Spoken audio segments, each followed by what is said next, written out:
6e et dernière raison qui fait que c'est compliqué de trouver l'amour en 2025. Remettre l'humain au centre. Après des années de swipe, de messages sans réponse et de relations qui se consument avant même d'avoir existé, une évidence revient peu à peu. Et oui, l'amour n'est pas un algorithme. Il ne se programme pas, ne se calcule pas et ne se matche pas parfaitement sur un écran. L'amour le vrai se vit, se construit et se ressent. Et c'est précisément ce qui le rend aussi précieux et aussi difficile à trouver à l'époque des connexions instantanées. Nous avons tellement voulu rationaliser les relations que nous avons oublié leur essence même, l'imprévu, la maladresse, le petit frisson, la présence. Les applis nous apprennent à trier, à optimiser, à prédire la compatibilité, mais aucun algorithme ne saura jamais mesurer la tendresse d'un regard, la sincérité d'un silence ou la magie d'une conversation qui dure des heures sans but précis. Aimer, c'est accepter l'imperfection,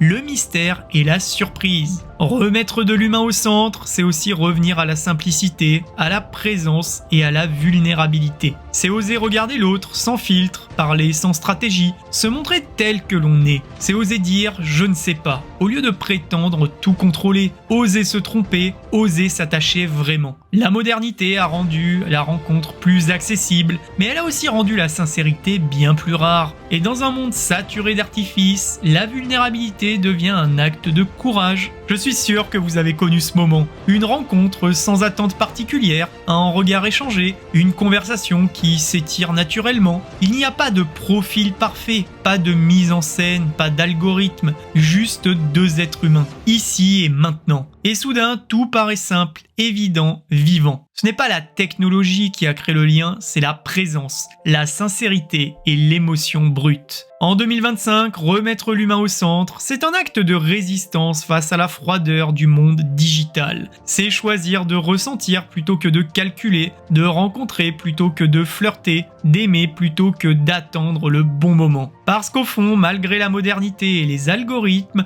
le cœur humain reste le seul lieu où naît encore le véritable amour. Si tu as aimé cette vidéo, n'hésite pas à t'abonner pour plus de conseils pour une meilleure vie et des réponses à tes questions. Et je terminerai cette vidéo avec une question. N'hésite pas à mettre ton avis en commentaire. Alors la vraie question n'est pas où est l'amour, mais bien, sommes-nous encore capables de le reconnaître quand il se présente, simplement, humainement, sans perfection ni promesse ?